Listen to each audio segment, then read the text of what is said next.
Evening, everybody. How are we doing tonight?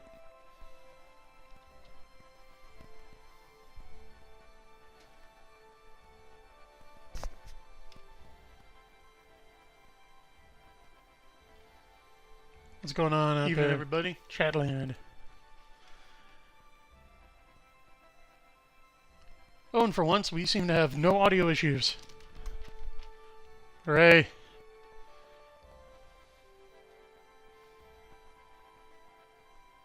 Praise to God through the intercession of Saint Isidore of Seville and Saint Joseph.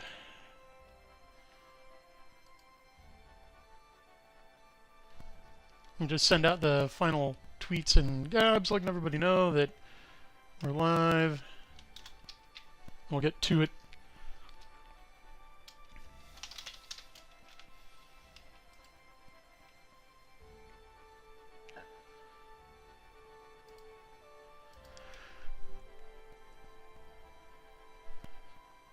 Till then, enjoy the lovely soundtrack.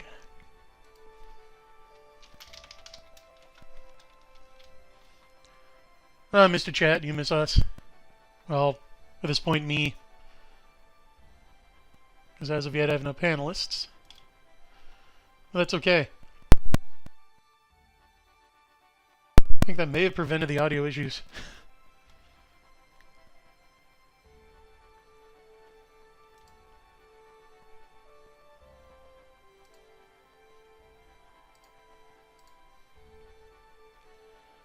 We have Raul Nyanzi in the chat, who's going to be attempting Sword and Planet Fiction. Best of luck to you, Raul. We have John Dacre / the Mixed GM, who's doing well. Great to hear. Ben Wheeler, sup to you too. Megabuster Shepherd, sorry. I just ate and my throat's a little dry. Had some salty stuff. Delicious tacos. It was worth it.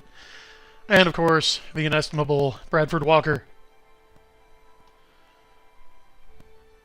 Good to see you guys.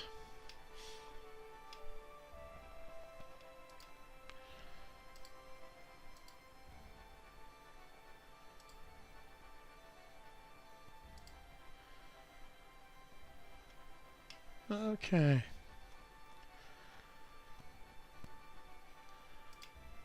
So before we get into the game, I'll send an interesting link by author J.D. Cowan, who's a friend of the show.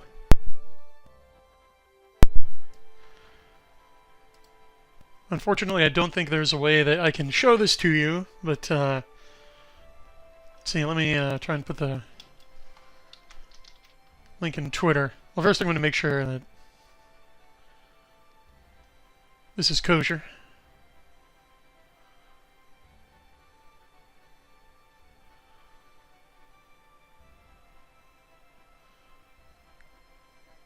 But yeah, the rundown is, it's a Twitter user claims to be a big tech insider who's talking about how the whole place is just coming apart at the seams due to going all in on the death cult.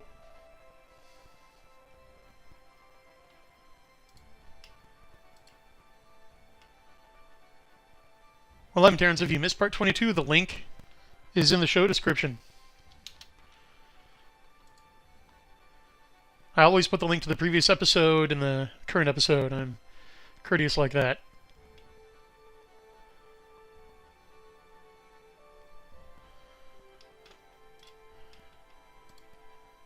But yeah, let's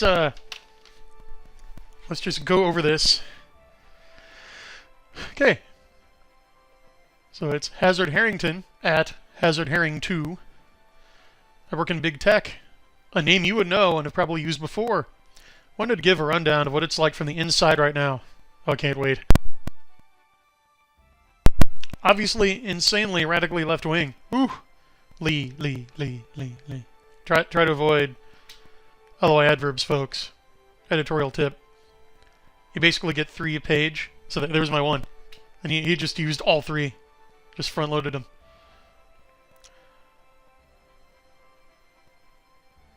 So, various flags of various death cult affiliated groups hanging in the office, pronouns stated before meetings, special affiliation groups for everyone, except for Heritage Americans, all that you'd expect. Yeah. Everywhere's like this right now. I haven't been in the Wagey Cagey for about a decade now, but a close friend recently showed me some of his work communications, and they read just like a journalist from 2015. You can't make this stuff up. Like, I can't believe that these companies can actually function. Oh! A new challenger draws near. How you doing, CL? Good evening. Doing pretty well.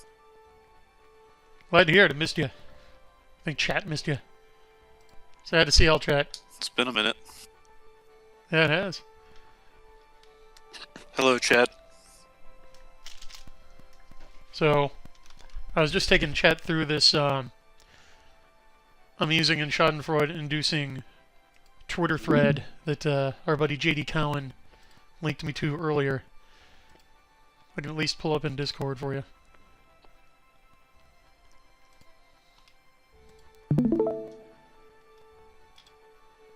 Yeah, there you go. Can you see it in Discord? Yes, Hazard Harrington. Yes, at Hazard Herring 2. Now I want to make a variant Grensmark called the Herring 2. It'll be fish themed. So he's just talking about how stuff is falling apart, how the center cannot hold in big tech because the various competing death cultisms are just tearing it apart at the seams. So he's talking about how Krona-chan has totally broken people. They're fundamentally weak, often with no social support outside of work. They're the people with no children, no spouse, only dog or cat for emotional support. Yeah, shopping in the cat toys, box wine, and Meals for One aisle. Shoot, either I've seen this thread or someone else posted something very similar a couple days ago. Particularly that point about like the lady exploding when he answered the question, "How are you doing?" with "I'm pretty good."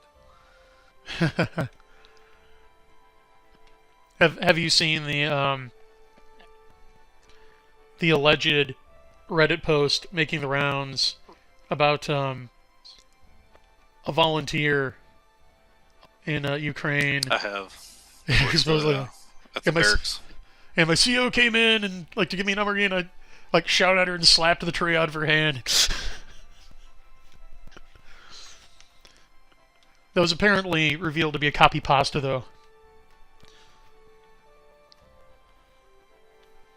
There's an incredible amount of disinformation circulating right now.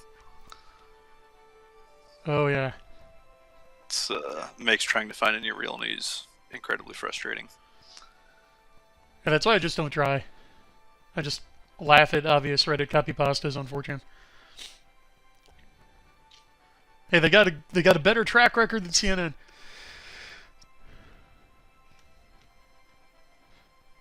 So yeah, I will. Hey, Alex Jones called it back in October, so. Yeah. So anyway, I will leave that for chat to ponder and cherish, and we can get into some Final Fantasy Tactics. I'm sure Daddy Warpig wouldn't appreciate me just turning the whole show over to current events anyway. That's what we come here to escape from. That's right.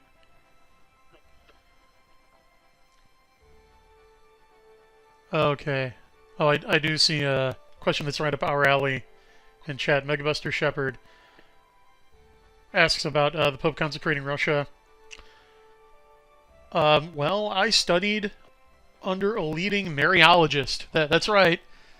There is a whole branch of theology devoted to the Blessed Theotokos. It is called Mariology, and this dude studied like every major Marian apparition, and of course focused on Fatima. And like according to him, he said that Sister Lucia herself even confirmed that the consecration of Russia to the Immaculate Heart of Mary did in fact occur under St. John Paul II. And we could be seeing the fruits of it. I don't know. CL opinions?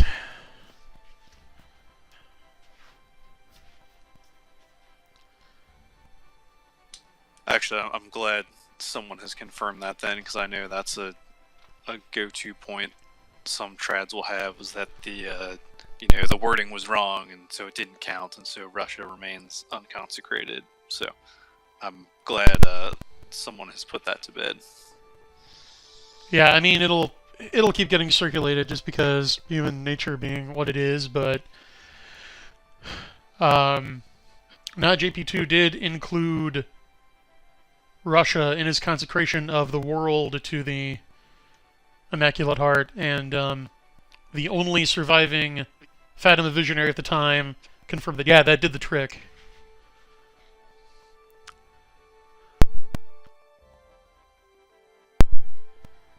So this is the kinder, gentler timeline then. Well, I mean, like, there's been no mass coronal ejection that has incinerated the world yet, like Our Lady of Akita hinted.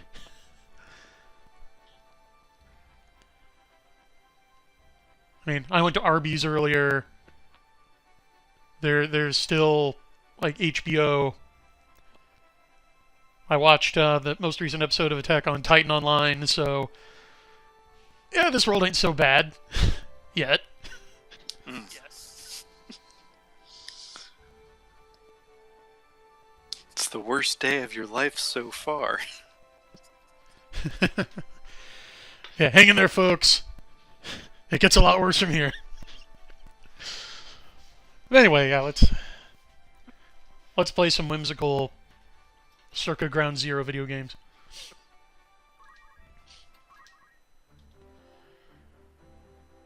So for those of you who missed it last time, gosh, well we fought another dude who had a Zodiac Stone, the Ram guy.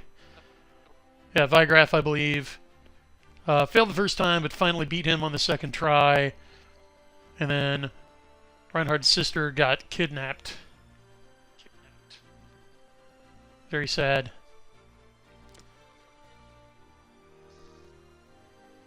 What can we as citizens do about this seal?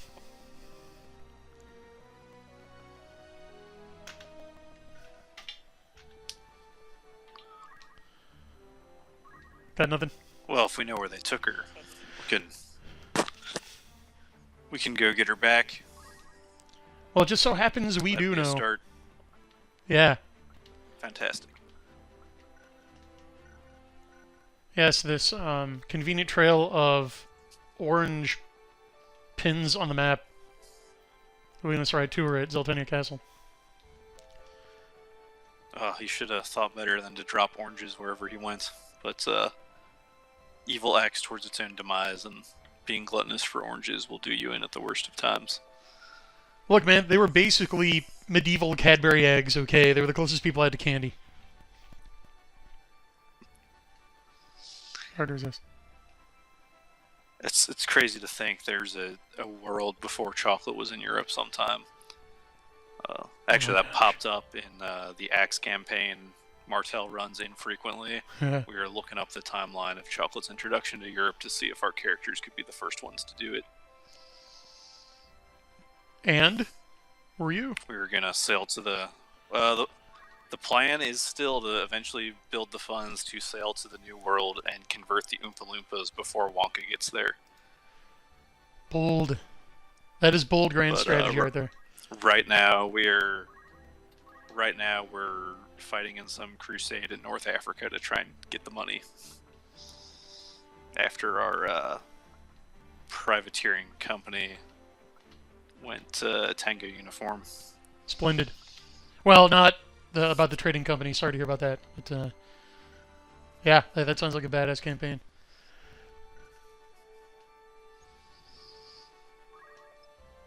It is fun when we can actually get everybody together to play it out, but it's one of those on again, off again ones, and we haven't really let the game clock tick down in between sessions, so.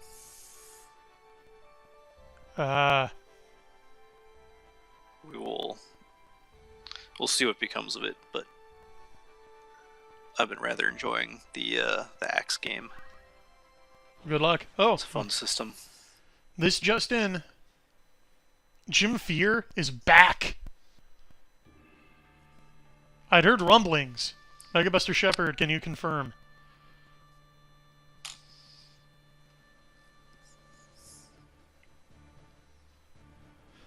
We'll wait on that. M. Terrence asks. Well, that's wonderful news. Yeah. Any big plans for the fellow you're going to get after Zeltania Castle? If it's the one I'm thinking of, step one after that will be to go to the volcano and retrieve his sword. I'll have to make sure somebody has move find item. Because I'm going to turn things over to CL for a minute here while I look that up, actually. Got to make sure to do that right. So go ahead, CL.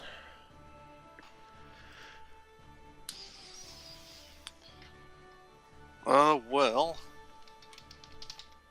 if you're cool with it on your channel, I can give my pocket review of Batman. I'd rather you didn't. Let's try Okay, again. I will pass on that then. Thank you for asking, though. What have I been up to recently? I did start playing Dark Souls, which I've streamed twice over on my own channel. Unfortunately, the second time running through the stream, I had something set up wrong, so no audio commentary was captured at all, and it's just 50 minutes of me playing Dark Souls silently. But it was a fairly successful run. Beat one of the bosses and then hit another point where I got stuck.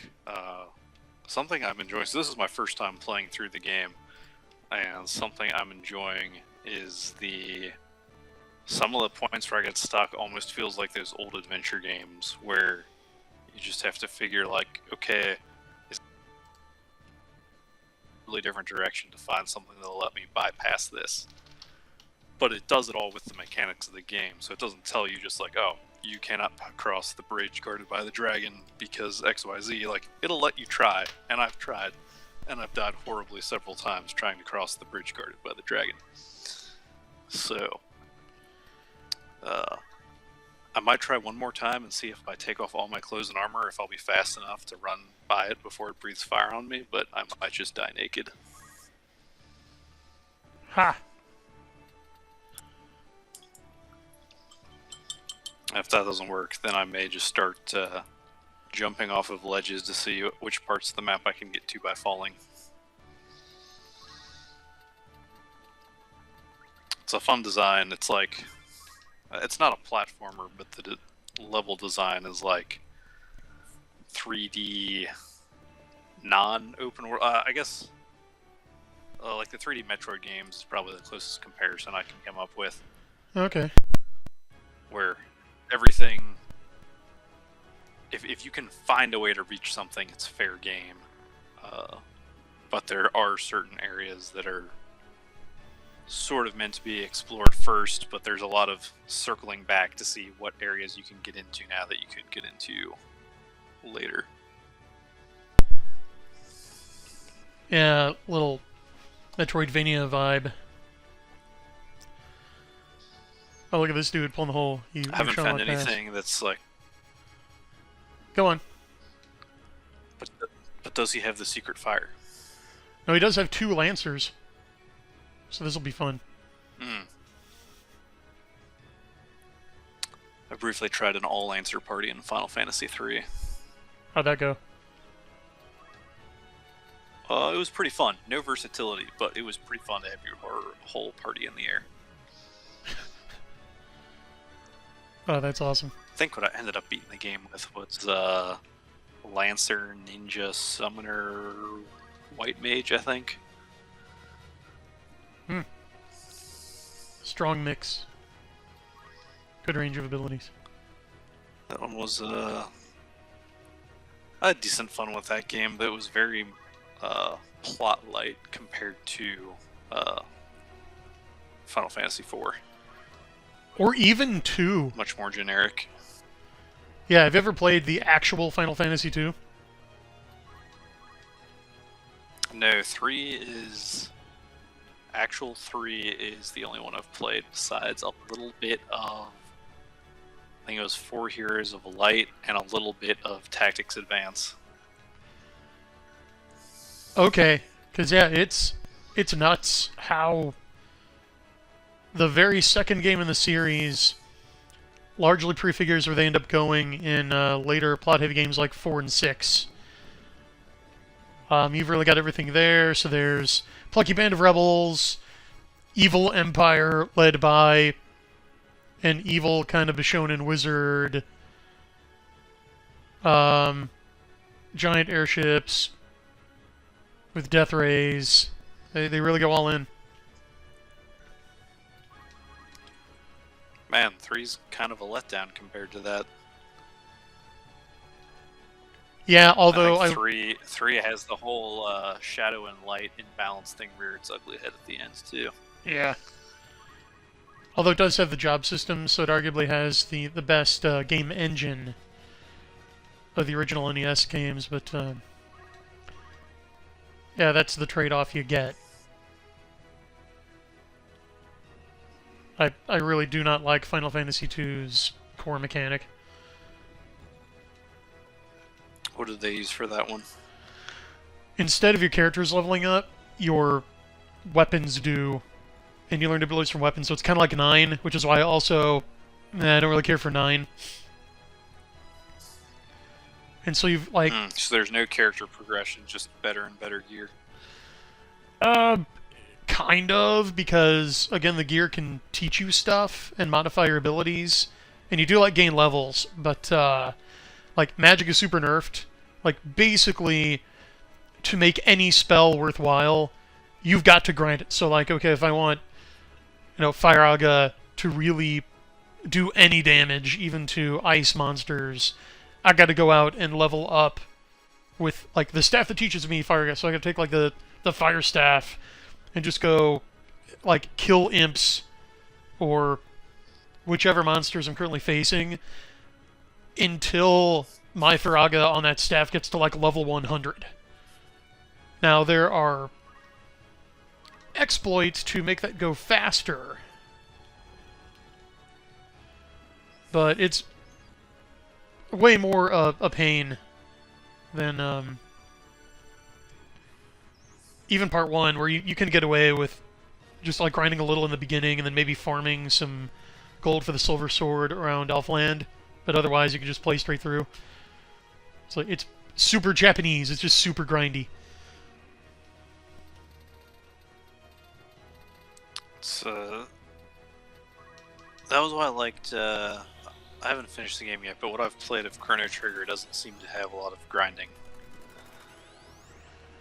Yeah. It generally seems like you're able to just walk into the next world and do pretty well. You can. Like a lot of Square games, there's one point early on, right away, in fact, when, like, if you leave the Millennial Fair at the beginning and go to the woods and just farm some gold points from some monsters, you can easily get enough for the Load Sword, which makes you jump from, like, the first sword in the game to the 4th right away, and that will easily carry you through the initial scenarios. Oh, that's cool. I haven't tried that. I recommend it. If you've got a little patience, it's worth it. I can't remember how far I'd gotten, if it's worth just starting from the beginning again, or if I should plug on from where I was at.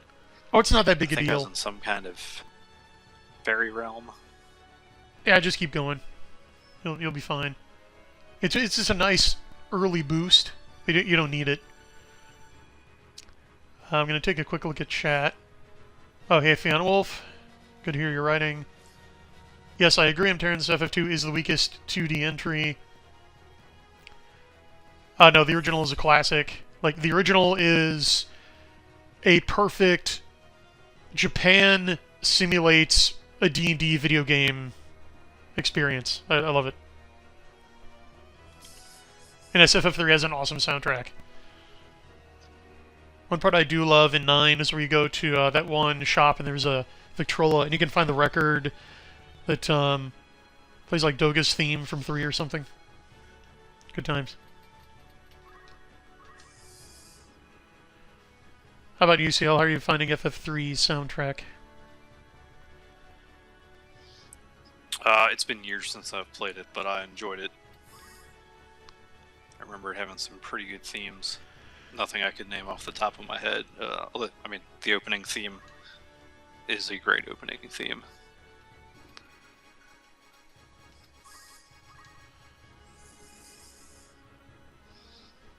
Yeah.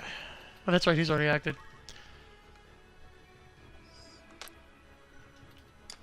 Just gonna have him wait.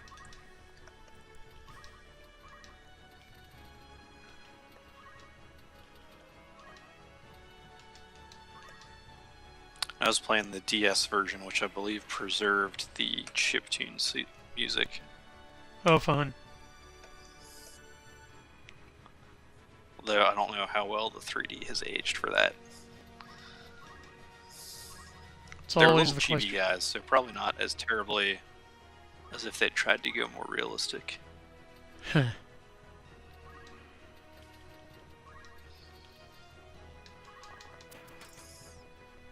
Ooh. That's my one complaint about Fire Emblem Three Houses is that the 3D anime look works for character interactions and the bits where you're walking around the school, but when you're way zoomed out on a battle map, then it's a lot harder to tell what all you're looking at than if they just used the cute little sprites. Yeah. Ooh, knockback. Nice. That was worth it. Yeah, people keep telling me about that game. And, yeah, I still haven't played it. I've only heard good things. If I ever trade in my Switch Lite for an actual Switch, I'll be able to stream it, and you'd be welcome to join in. I would love to, thank you. Have to take you up on that. I'd love to stream it to you. It's a very fun game. Have you still been streaming Dark Souls? Intermittently. My original theme I was going with was Dad Souls, where I was gonna stream it when I was trying to distract my son and get him like sleepy. But also like the added challenge that he could reach out and grab my controller at any time and get me killed. But then I realized that if I proceeded with that plan, it would be way more screen time than I wanted him to have in a day. And I was like, all right, this was a cute idea, but there's no way I'm gonna do that to his little brain. So, Well, way to go looking out for him. That's responsible. but he was surprisingly entranced by it, and all of the deaths were my own fault from the one time I played with him.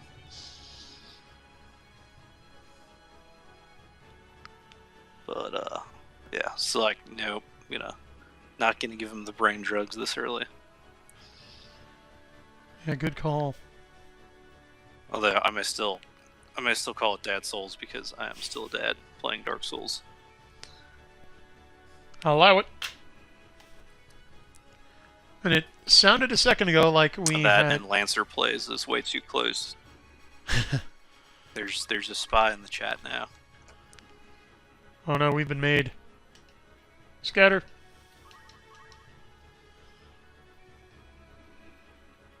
Fine, gentleman, Ben. Hey, Crusader Saracen. Fine and gentlemanly. Yourself? Hey, Brian, good to hear from you again. Good to hear from you. I just got back from a vacation. Yeah, Oh. a one-day vacation where I spent $5,000 to go to like a Disney hotel. That's Star Wars themed. People do that, right?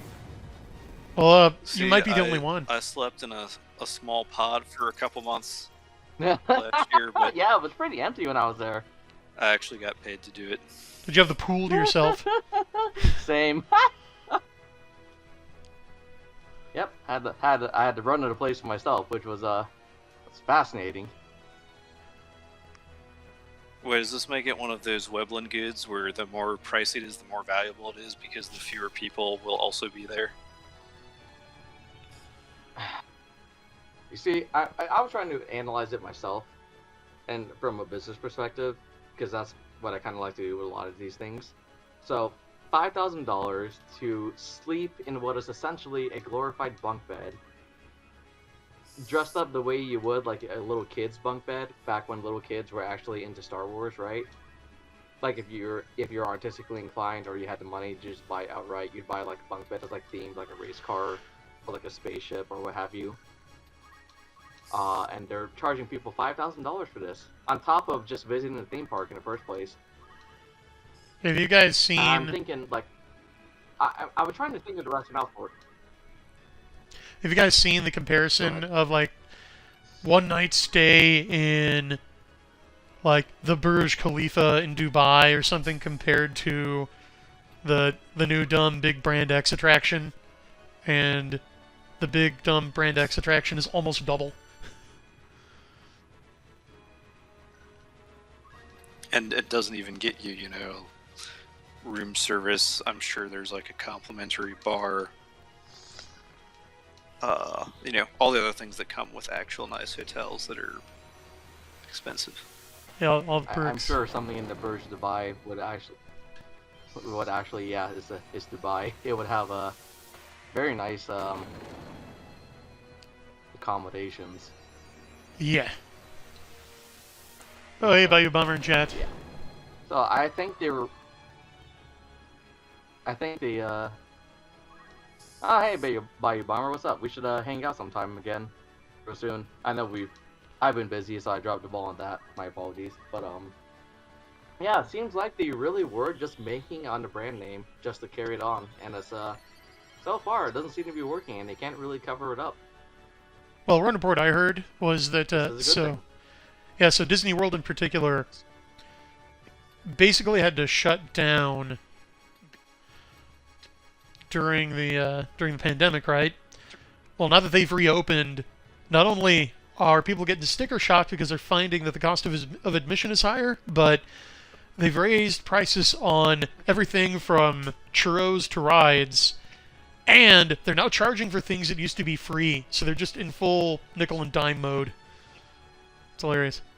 Oh, that's always a bad sign. That's like a restaurant charging for plastic forks and napkins. Yeah, that's it. Bad. Yeah. Good analogy. Yeah, no, at our restaurant we had to give plastic forks and napkins away for free. That was just the cost we had to eat. It was for the most part negligible, really. Well, good. So if you're actually worried about that, that's bad. Incidentally, I have a whole cabinet full of those if you need more. I got your back. Oh, well, good thing. Keep them for yourself. It's all good. We have plenty, but thank you. Thanks, buddy. Personally, I also save everything I get from other restaurants too. Because why not? They're perfectly functional. Seems like a waste to throw it away, but that's just me. Yeah, why not? Man, did they charge you for the blue milk too? You know what? Yes, they charged me extra because it was blue, actually. Oh, Bayou Bomber closing a deal on a house. Good for you, man. Congratulations. Yeah, I don't know. Feeling. Yeah, I don't know if now is I don't know if I should congratulate him for getting in before the market gets worse, or if I should say, you should have waited until real estate is basically free if you can dislodge the squatters who are currently living and holding their cannibal rituals there. Well, we'll see which way this goes. But no, good job. My family bought off their bird in the hand is worth two in the bush. True. Yeah, that's true. My family just bought off their house, so I thank the Lord for that we're pretty secure in that respect.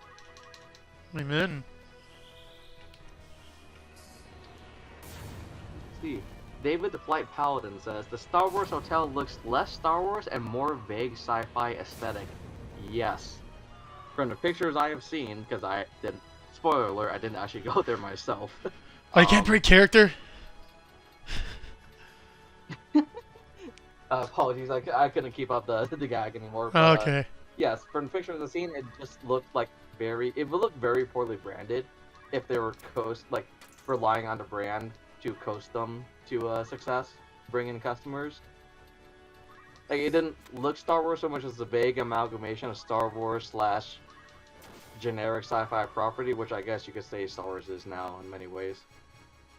I feel like for a true Star Wars hotel, you just need to like buy someplace in some third world country and just add a couple of analog dials to things, and you're basically there. For extra $2,000, I'll get a hot knife and cut your hand off with it, just like Anakin Skywalker. And wait, you paid if him? you forget See- to pay your bill, the Rancor pit is below you. Dude, don't let the bellhop uniform fool you. That's just a crazy homeless guy who wandered in from the beach who does that a lot. Don't pay him.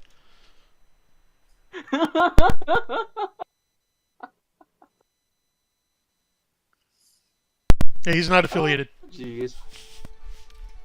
I don't think he's union either, Oh, so that could be bad. Or it could be good, depending on the union. Touche.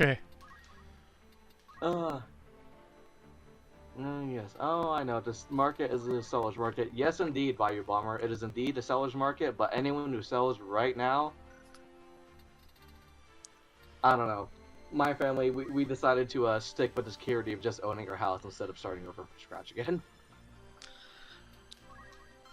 As long as you're out of the No cities. no more remortgaging. Yeah.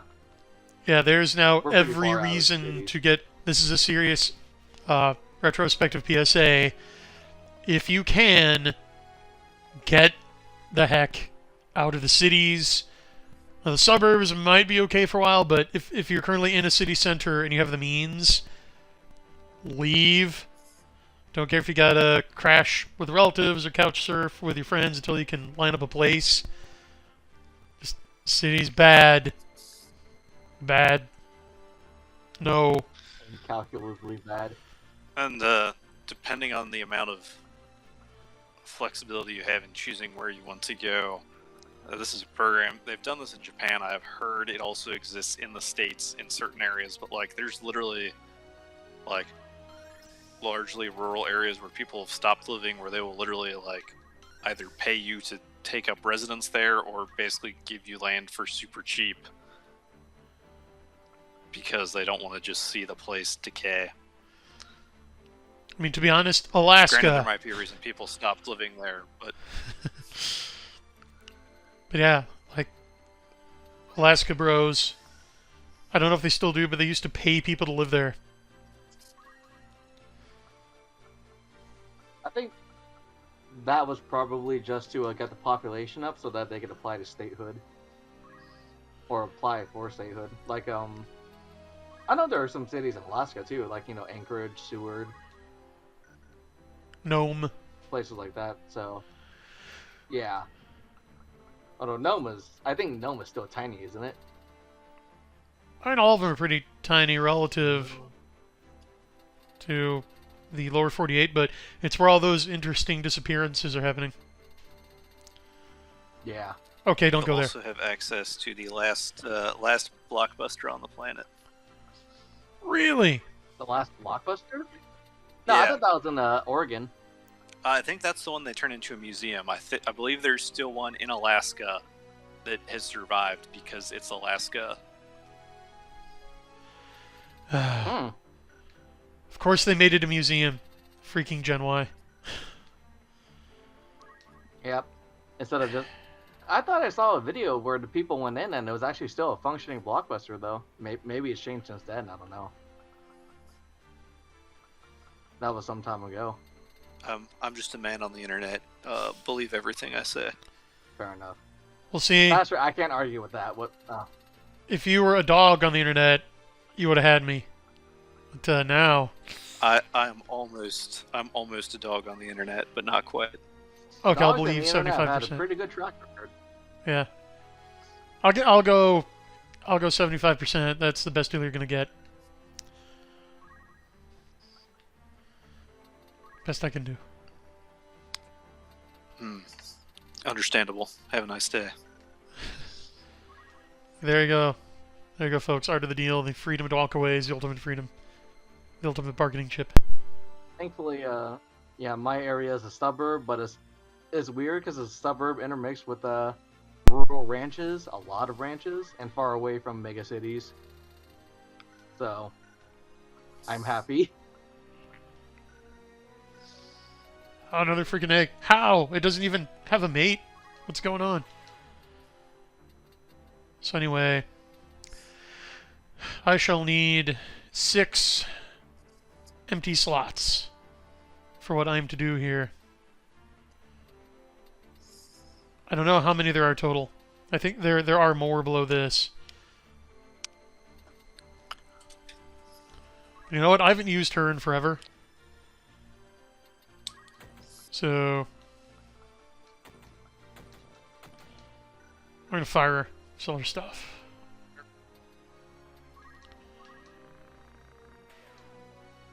You thought wrong.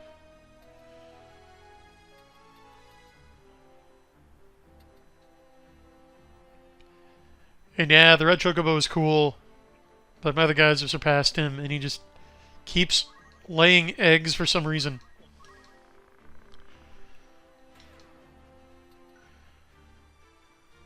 Won't stop with the eggs. Alright. I think that's good for now.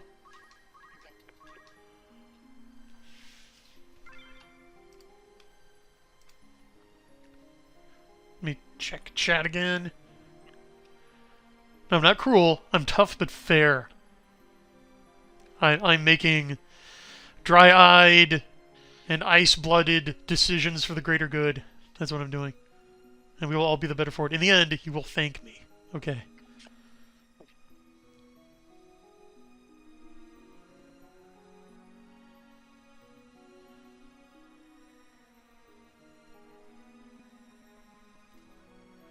Now, bad player, when you say you're not legally in the city, that has shades of meaning. Inquiring minds want to know. Because you might have to go back. I'm just kidding.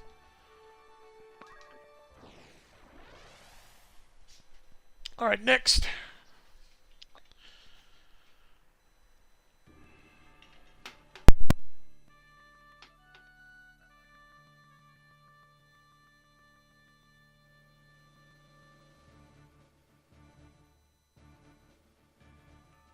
That's right, Chan. I'm going to destroy the Nanten because I love them.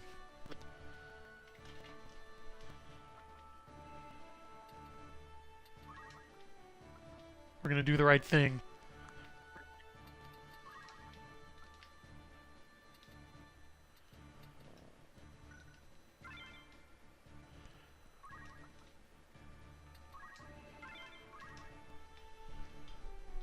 I probably shouldn't have grouped those two so close together, but oh well.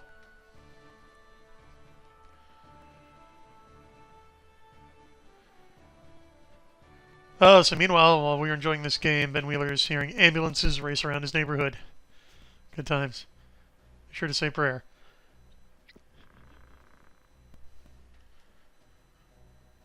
I am... Okay, wow, the name's a mouthful. Oh no, another sibling. Yeah, another sibling out for revenge. My college shared the same street as a major hospital in the area. It was ambulances all day. Oh, near the dorms too? Like within earshot? I commuted to campus, but definitely within earshot of the classrooms despite being inside a thick brick building. Oh boy. We have an emergency room, a little ways down from where I'm at. I can say I've never heard an ambulance blaring in my neighborhood itself. So, I count my lucky stars for that one. That's a good indication. Oh, gratitude is the secret to happiness. Indeed. let's see. Ben Wheeler says, technically, though, or St. Louis for the win. I think that's what STL stands for. Yeah. Though technically, he continues, my family saw more murders in Dupo than St. Louis. Is Dupo another place in Missouri, or?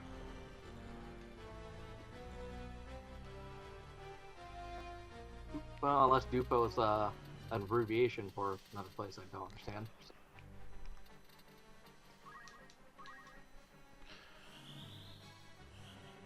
If I remember correctly, I think... I know St. Louis is, Oops. Didn't see that.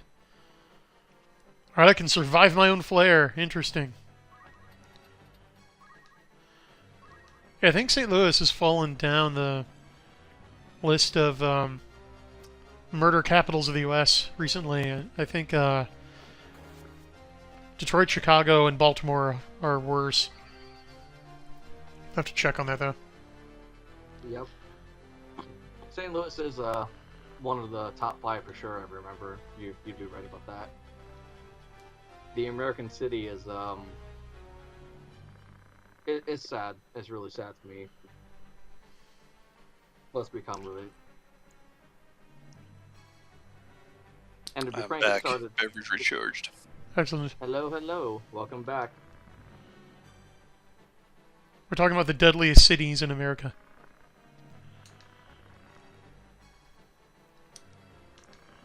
Hi, Ben. I've been to San Fran, and it was pretty bad back then, but that was years ago. Still pretty bad. I can only imagine how much worse it's gotten. I was there in '95 and it was nice. But that was long ago and in another country.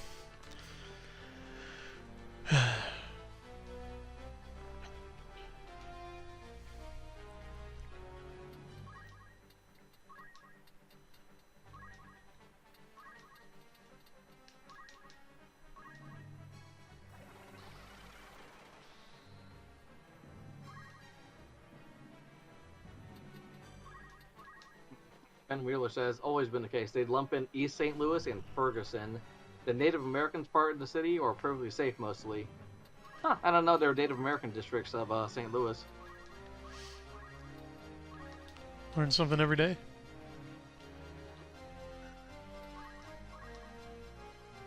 Makes sense. If you see New York, there's some sort of district from basically everywhere around the world in New York, so figured out to be Native American district somewhere.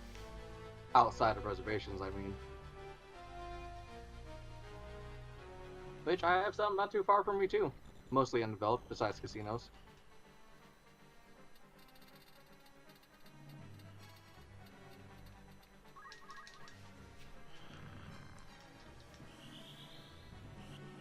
Okay, let's see if this Out of finishes it off. curiosity, is gambling legal? Ooh.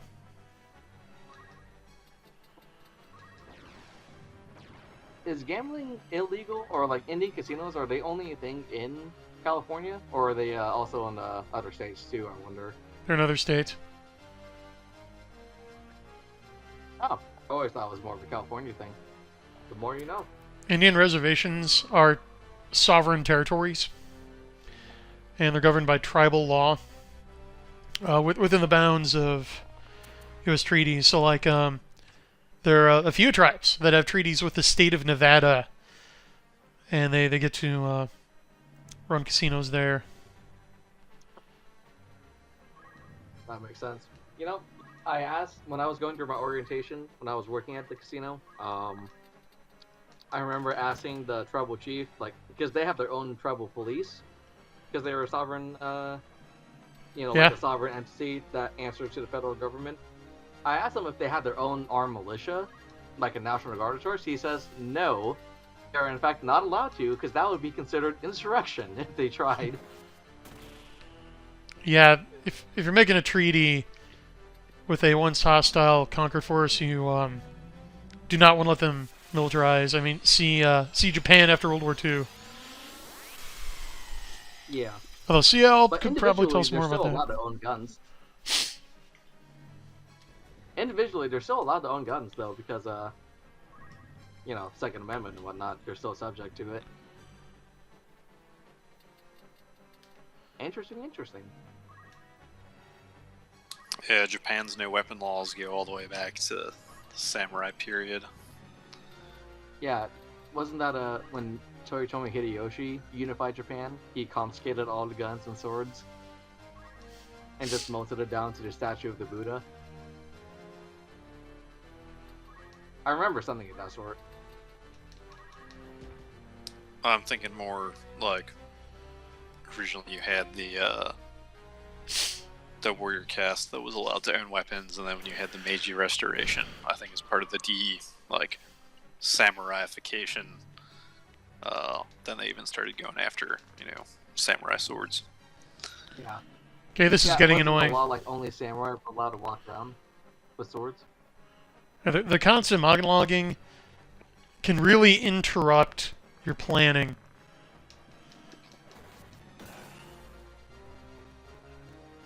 Are you saying there's a tactical value to monologuing at times? Well, only in the house's favor here.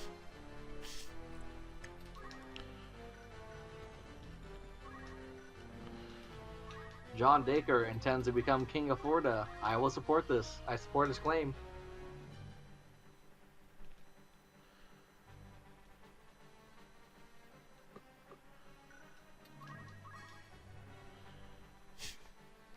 We might have to arm wrestle DeSantis, just saying. His arms look thick and ropey.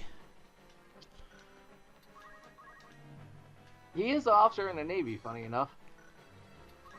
But also, funny enough, did you know that there's actually a royal palace on American soil?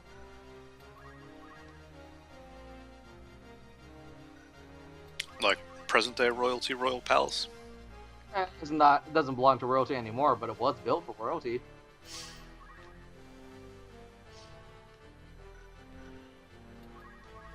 It's not in Kentucky, is it? Nope. Any other guesses? I've been to a place locally that was a royal governor's palace, but I don't know if that's what you're thinking of. Nope. I don't know anything about that, but it's Hawaii. Yep, the palace of the Hawaiian royal family is still around. I visited it once. It was neat. Sounds neat. It was small as far as royal palaces go, I think. It's, I've never been to the Winter Palace of the Romanov family, but, they had less real estate to work with, but it was still very nice. Nice. There we go. Really Yeah, happy I got to see the royal palace of the Oh, sorry. I was going to say, I'd always heard that they made those wonderful sweet buttery rolls just for them. That's all. Oh, they are delicious. My friend just came back from Hawaii for a week with her husband. She brought back something that was like, it was one of the most amazing. She like dipped a spoon. It's like a jar from a grocery store there. It's like a local chain grocery store, and it was a jar of mango butter. Ooh. Which is like a little butter emulsified with like pureed mango. Oh, she dipped a little spoon in it and let me try it. It was the most delicious thing I've ever had. That was incredible. What were you going to say there, CL? Oh, I'm glad I got to see the Palace of the Ryukyus in Okinawa before it burned to the ground. Did it burn entirely to the ground, or was it just a part of it that burned? Just a part of it. Hmm. I'm being dramatic, but no, they're still working on restoration of it now, several years after the fact. It's not the first time it's burned, funny enough. Probably not. Most castles you visit in Japan have some little history blurb that goes something like, this was burned down once during the Warring States period and then rebuilt. Then it was burned down again in World War II when we bombed it, and then it was rebuilt again. Then it fell over in an earthquake, and we rebuilt it for a third time. Something ship of Theseus, huh? Although I remember once Brian's answer to that, I forgot when it was some time ago, but he said, yes, it is still the same ship because it was built, forgive me if I'm misquoting, but I believe it was built with the same intent, was the answer? Not It still quite. has It the has, soul of the ship of Theseus. yeah, it has Yeah, the same. It has the same exemplary cause. is the Aristotelian way to frame it. That's it. My apologies. Yeah. No, fine. The same. What does that mean exactly? The same exemplary cause. Okay. I could stand to take a little break from these flashy video images. So, all right. So, in Aristotelian atomistic metaphysics, there are. I'm probably not going to get all these, but I believe 4 classic causes. Okay, 4 kinds of causality. So there's the material cause, which is what a being is made of. There's the efficient cause, which is the how. So material cause is the what, efficient cause is the how. So like in the case of the Eiffel Tower, the material cause would be iron, and the efficient cause would be the brawn of the men who hauled and riveted it into place, right? And then there is the exemplary cause, which would be like the blueprint. So CL is largely correct there because the soul is what informs something. So like your soul is, it can be thought of as the exemplary cause of you, or your body to some extent. Okay. And then I think the last one is the formal cause. I think formal and exemplary might be the same because the last one's usually given as the final cause or the object's telos. That's right, teleology. Thank you. So yeah, you're correct. Thanks for filling me out there. So, yeah, so the Shubathesis then would actually have the same formal and final cause. Because the final point of it is to be the ship of Theseus. So yeah. So they're the same palace, same ship.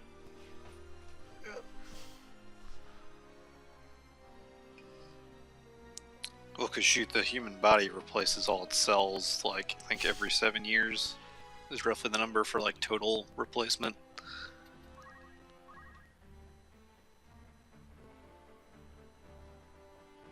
Yeah, I'm not sure about that stat. I've always wanted to look into it. I've heard every 10 years, but I wouldn't be able to tell you. I've only heard about it myself. Well, like either way, look into it, which either way, crude ghost in the machine, body soul dualism is dumb and self-defeating. Rene Descartes, eat your heart out.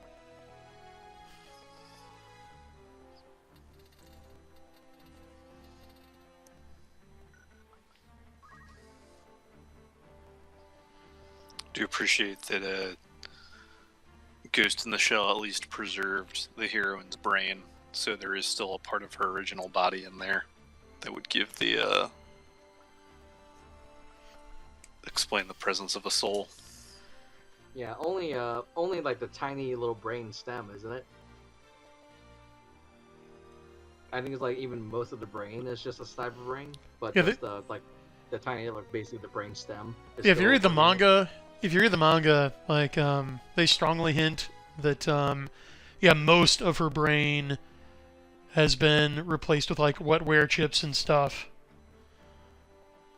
And Shinbato actually have a big debate about that, which I think is in the original movie, where they're like, well, have you ever actually seen your brain? Like, are you sure there's anything left in there? And then they just kind of go quiet for a moment and change the subject nervously. I even remember in the opening montage of the anime by not Shiro Masamune, who's the director for the anime. Wasn't Katsuhiro Mamoru Otomo? Oshii? Yes. That's it. Yeah, that's Mamoru Oshii. The opening intro where they're building her cyber body, you see her brain getting inserted, and it's all metallic casing.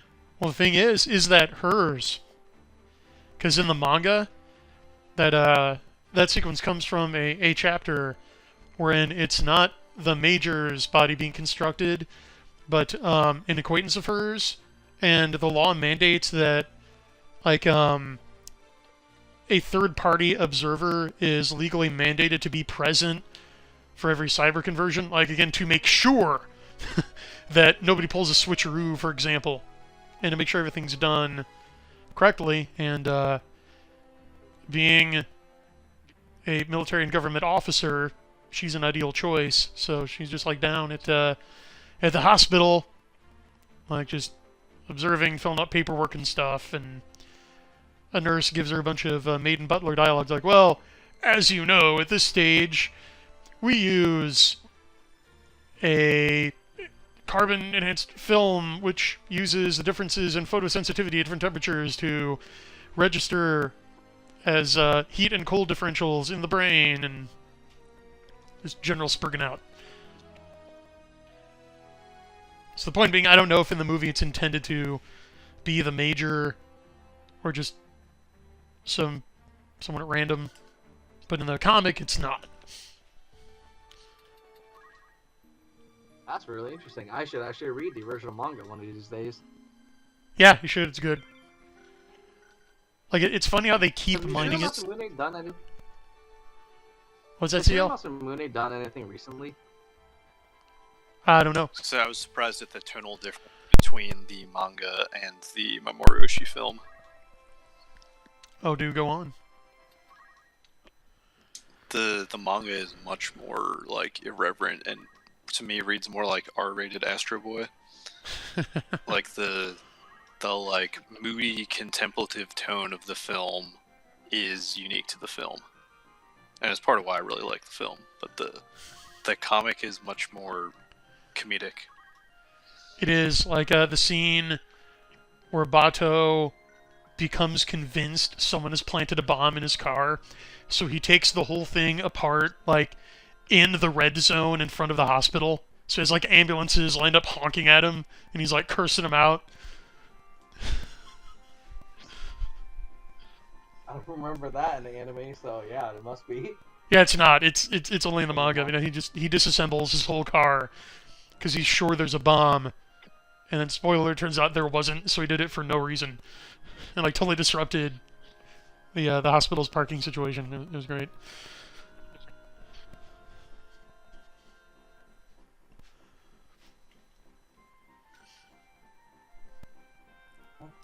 Bradford says Ghost in the Shell manga is a good read, as is Shiro's other cyberpunk classic, Appleseed.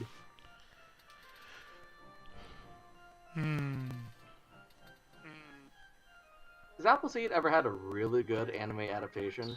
I know there were like some adaptations of it. I haven't heard anything about them, whether or not they're recommended. I thought the first Appleseed, like Appleseed Ex Machina, or no, not Ex Machina, just like I think the 2004 Appleseed.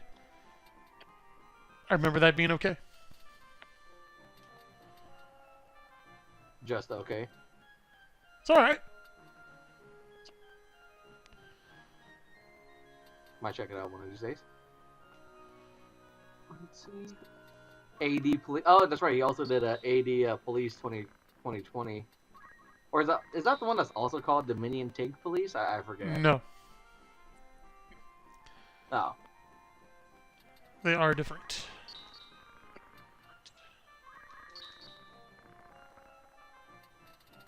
I have a tab of Dominion Tank Police free on YouTube pulled up on my computer. I just haven't taken the time to watch it yet. Woohoo! Hooray for 1 billion tabs open and never closing any of them. Ghost in the Shell is a good example of localization actually having a positive effect on it, because the original Japanese title is the much less evocative Mobile Armor Riot Police. Yeah. I think in Japan even they still call it Ghost in the Shell. Because he kind of like, oh, that's way better, and let's just go with that. At least for like the later anime adaptations that they use to keep milking it. Which is a shame.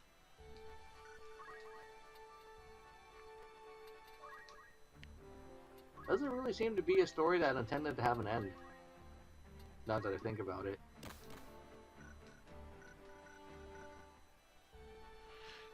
Well, they keep going back to the well. Huh. Because like both theatrical movies and both seasons of the TV show are just kind of like different interpretations of material from the manga.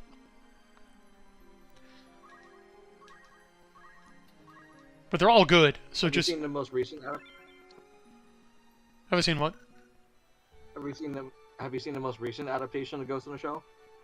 Or sorry, the second to most recent, not the new Are you talking about movie the that's supposed to be a Innocence? continuation. No, that's the sequel to the first Mamoru Oshii film, right? Yeah. I'm talking about it's like a 4 or 5 part OVA, I think. It's a different continuity, so it's like another reinterpretation, but it's Ghost in the Shell. Oh, was it Ghost in the Shell Rise? Yeah, Ghost in the Shell Arise. A little bit Haven't heard of different it. of an art style, character designs.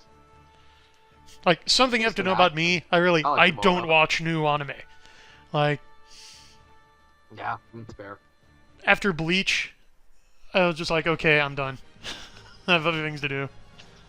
So, like, Attack on Titan is the only, like, quote-unquote, new anime I've seen.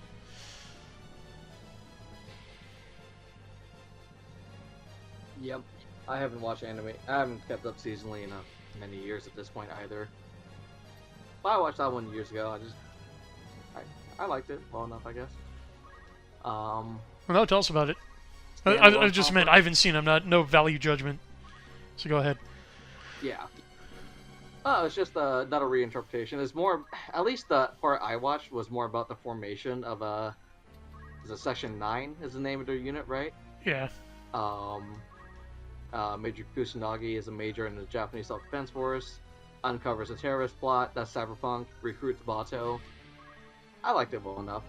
It's more actiony, less philosophy, so if that's what you want out of Ghost in the Shell, could be good for you. Alright, that right there is interesting. Because, according to every other source, so the original manga, and I think there's a part in the second gig where they get into this, canonically, Major Kusanagi is neither her real name nor her real rank. The Major is just her nickname, and Motoko Kusanagi is clearly a pseudonym. It would be like Jane Excalibur.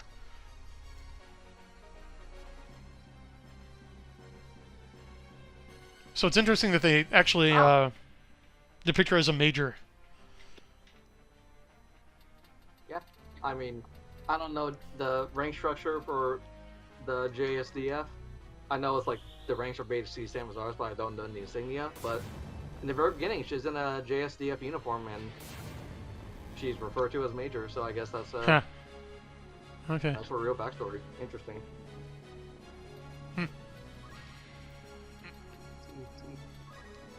Mega Buster Shepard says Ghost in the Shell standalone complex with an excellent Russian soundtrack. Yes.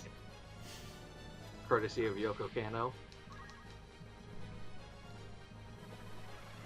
Oh, yeah. Man, this series pulls all the good composers. You had Kenji Kawai for the first one. Yep. What else has I he know done? some people who don't like the soundtrack for the Pat Lieber. And okay. the original Fate Stay Night. I haven't seen that I one, haven't seen Face Day Night. but The original anime, honestly, he's the best part about the original anime, and the one thing it has over the Ufotable adaptations is that the original one retains the Kenji Kawai soundtrack from the video game. I couldn't even watch the Ufotable adaptations. I got about 20 minutes in and I was so bored. I didn't care one bit about the conflict at all, and I felt like I couldn't care. So I'm like, well, I'm out.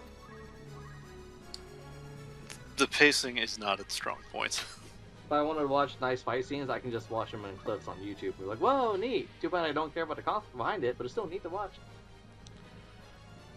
clips on YouTube. But that's just me. Of course.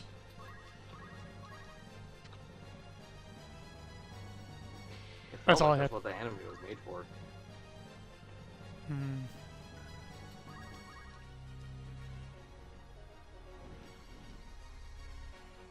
Can you find clips on modern YouTube anime, anymore, or is it return to all just OVAs? like Yeah. current thing propaganda and Prius commercials?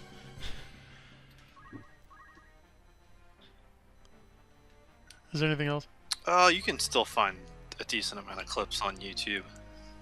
Oh, good. Yeah, I found the Minion Tank Police free on YouTube, entire episodes.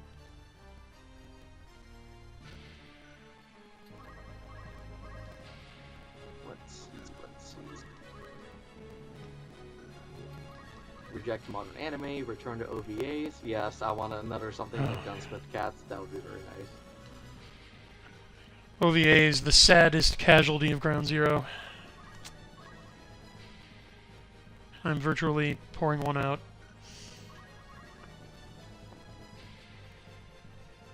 Yep. Another Gunsmith Cats. Another what was the one that Shinji Aramaki did? Ah, jeez. It was like 45 minutes long. There's a riding bean. No. Oh. It's one about a suit of just an experimental suit of power armor that flies like a jet. Metal Skin Panic Maddox 01. That's it. Buzzing. Okay, I would not have guessed that. Good job. Some And of Bradford, look at him. Yeah, Bradford. some of the I don't know how best you find this stuff. Like all of Zeta Gundam that one time. Like, everyone tells me to go to the Gundam info account, but when I go there, they never have what I'm looking for. But then I've had Bradford point me to it, like, yeah, it's right here.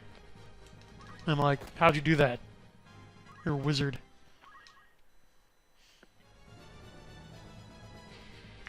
Oh, look of devil. This ain't gonna be good. Oh, scheme. Ha! He Oh, missed. Roll's dipping out. Have a good night, Roll. Yep.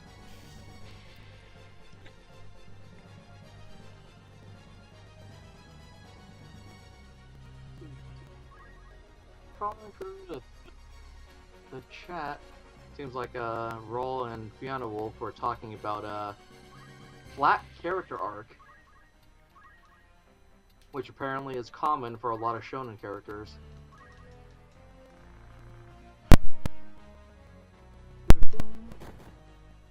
Yeah, flat arc is one thing, but then there's breaking an arc, which is a no-no.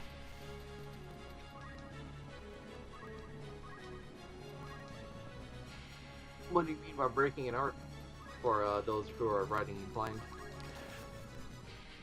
Well, first, you have to understand what a character arc is, okay? So normally, in Western fiction, you have a character who begins at a certain point, usually point of weakness, and who wants something, but there's wisdom he has to gain along the way, or some change he's got to make in order to have the right stuff to obtain his goal, right? So, I don't want to go straight to Oedipus Rex because that's a tragedy where he doesn't get what he wants, but he gets what he needs. But I mean, look at like any ancient Greek drama where you have a hero. Usually he has a fatal flaw, like often hubris, and he comes face to face with conflict, which reveals that to him, and then he's prompted to change, and he learns humility. So that is a full, complete character arc, which ends with him in a comedy, meaning not a humorous story, but a story with a happy ending. The hero gets what he wants. And in a tragedy, he does not get what he wants, but he gets what he needs. Right? He gains wisdom that he lacked before. A broken arc is when you don't do that. You just don't close the circle and either leave the character hanging, none the wiser for his experience, but also without what he wanted, or you just forget about it and veer off in a totally random direction that makes no sense. So, a broken character arc is bad because it's breaking an implicit promise to the reader, and you should never, ever ever do that because that makes readers feel betrayed, rightfully, and it makes them stop reading.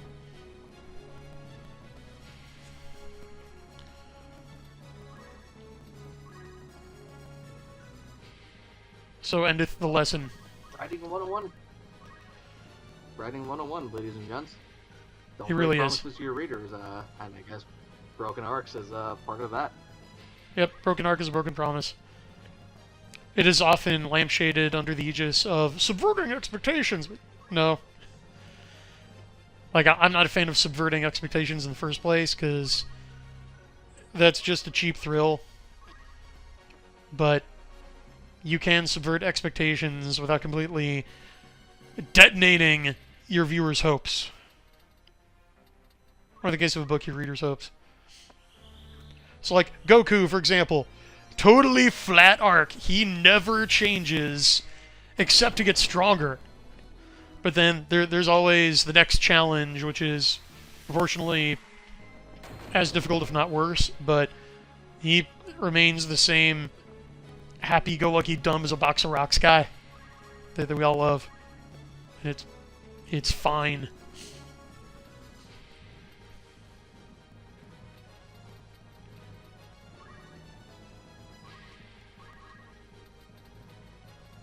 You can have a flat arc. The Shadow has a flat arc. Most superheroes do. Or did.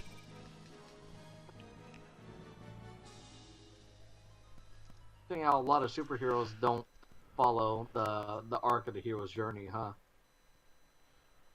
If they all have flat arcs, instead of coming out of the other end with more wisdom. Oh, the hero's journey isn't... Like, that's plot structure. That's not necessarily characterization. So, I mean, you can have a hero's journey involving characters with flat arcs. But a hero's journey is most impactful, and it... Well, hold on. And it works the best if you do, like, if you have a hero's journey where a character goes to hell and back in pursuit of his goal, and learns and changes in logical ways relative to the way, like, to the conflict he went through, that is impactful writing. You want to layer these gut punches on top of each other. You want them to intersect. Oh, and if you can get multiple characters to do that at once, that is a thermonuclear emotional impact. That's the best fiction.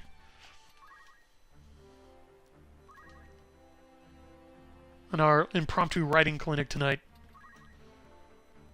I should really be charging you guys for this stuff. Normally this is just for my clients, but I like you, so I'm going to tell you. Well, you heard it here, ladies and gentlemen. We're given a treat tonight. Retreating from the news cycle, retreating from post-Ground Zero subversive fiction.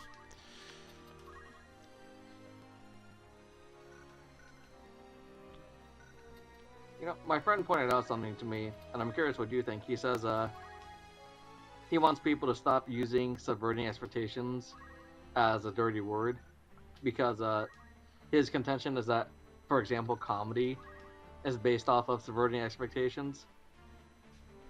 So it's not inherently bad, and we should stop treating it as such. That's like the guys who say that, well, social justice should be rehabilitated because it was a Christian virtue at first. And, no, sorry. It's irredeemably tainted. It's gone. Like, let it go. And there are other ways to phrase what comedy does. Like, comedy doesn't necessarily subvert expectations, but it thrives on the unexpected. It gives you what you don't expect. It blindsides you. So it doesn't necessarily have to be subversive. Like, no, that's a postmodern idea. That's garbage. Yeah, it's the difference between a clever ending to The Chicken Crosses the Road versus The Chicken Crosses the Road and gets hit by a bus and dies. Comedy. Yeah, exactly. Nervous laughter. Huh. Question. Ben Wheeler has a question. How many main characters can you kill before someone compares you to George R.R. Martin? Does it matter? Correct answer. If the story demands they be killed, then follow the story logic. Amen. Yeah, I've still have wanted to not get read- your take. Hold on. So, I want CL's take on what we've discussed so far.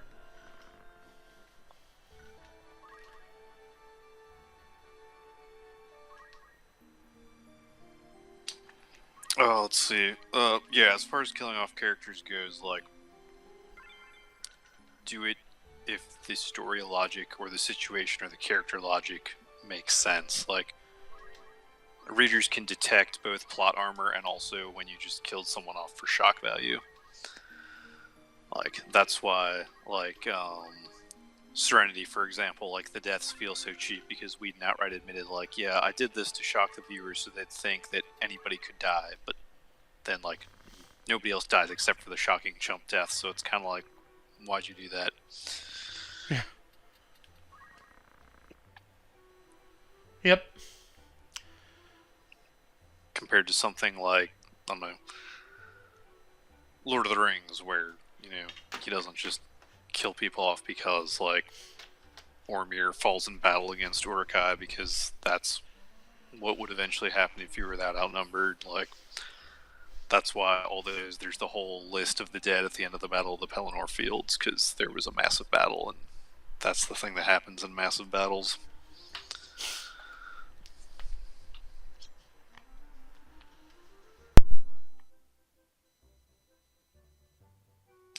As for character arcs, let me gather my thoughts for a minute.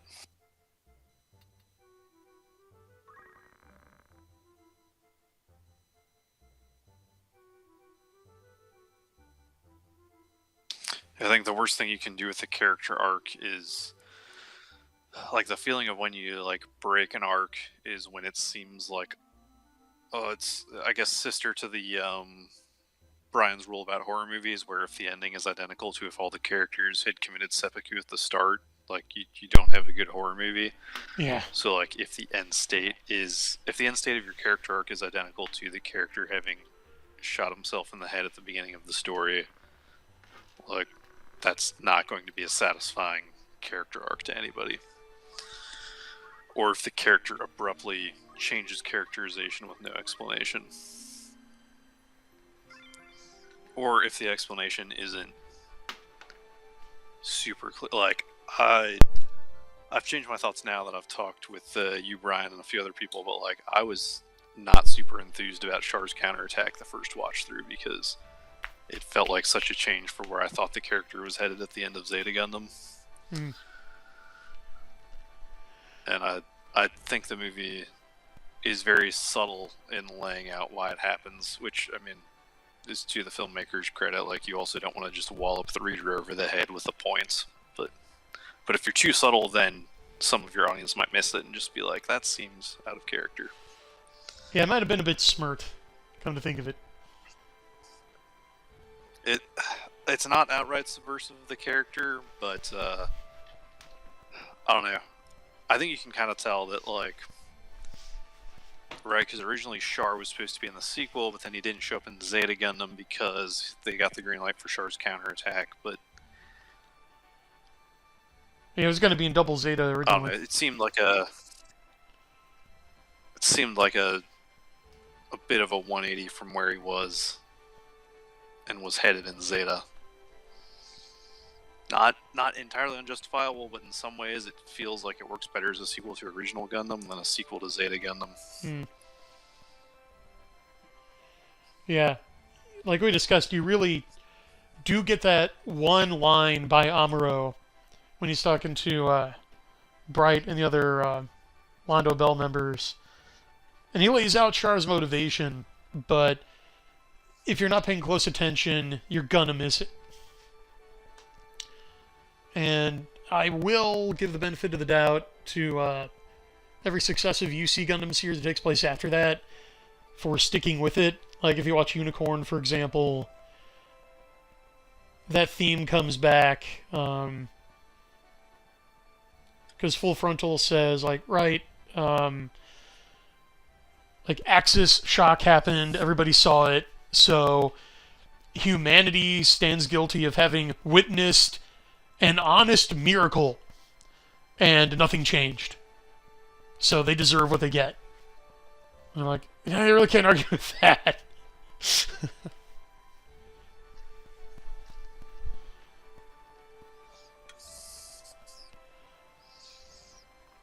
And yeah, Ben, that's right.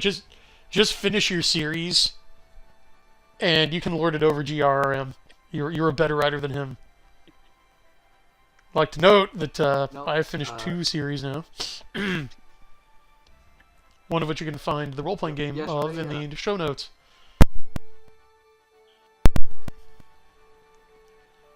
Yesterday, Larry Correa was on the Nick Rekieta late night show on YouTube, and he excoriated George R. R. Martin over that, which was an excellent watch. Okay. And Patrick Rothfuss a little bit too. That's right, Mega Buster Shepard. Xeon did nothing wrong. Okay, well, I'm going to look through chat one more time, because I think I'll save our last 2 objectives for tomorrow night. Let's see what we got. Let's see, Mega Buster Shepard. Shonen died in the aughts. Not even MHA can change my mind.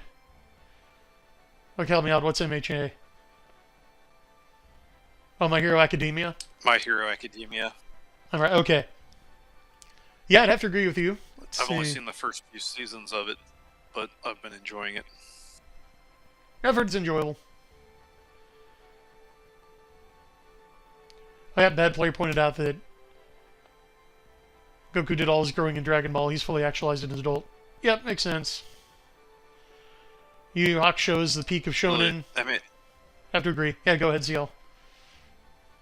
MHA is somewhat frustrating because it shows you like what Western comics could be doing if they wanted to, because the author is clearly a huge fan of Western comic book characters, but then he actually knows how to tell a good story with them.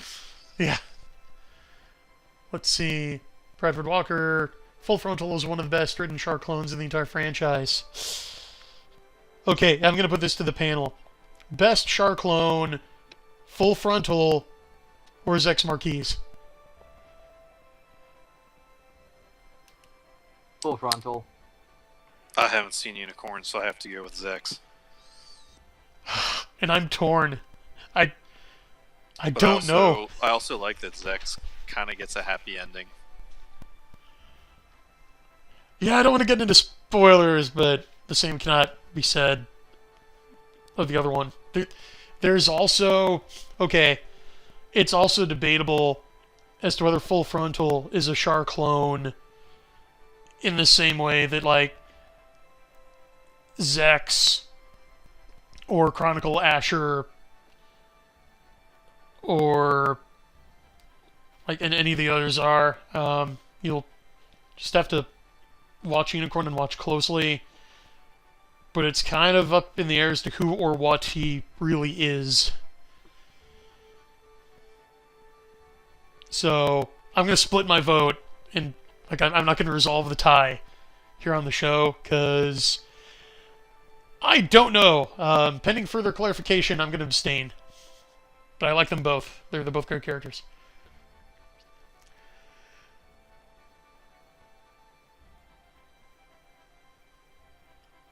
Bradford is voting. Let's see. Zex is a good Char clone. I favor Full Frontal because of how the trope is executed.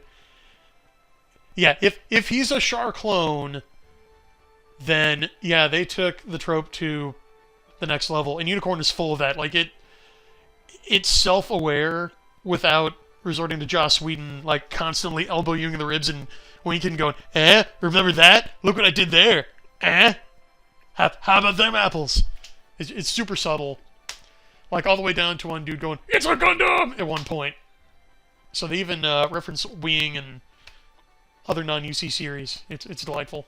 Highly recommended.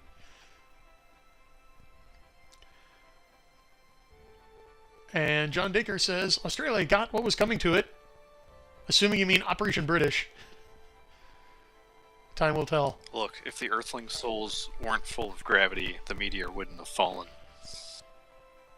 You just can't fit a razor blade between any premise in that argument. I cannot refute it. Okay. Well, that's our show. Thanks to everybody for joining us. If you liked it, make sure to hit the like button. If you dislike it, no one will hear you because YouTube doesn't show that anymore. So might as well like it, subscribe, hit the bell icon, tune in for the regular Geek Gab show with Daddy Warpig and Doran All on Saturdays, and pick up the Combat Frame XSeed role-playing game linked in the show notes below if you want to enact your own fun mech battles. So, for Final Fantasy Tactics Retrospective, this has been Brian, and my panelists tonight have been Catholic Lancer. Crusader Saracen. Thank you all.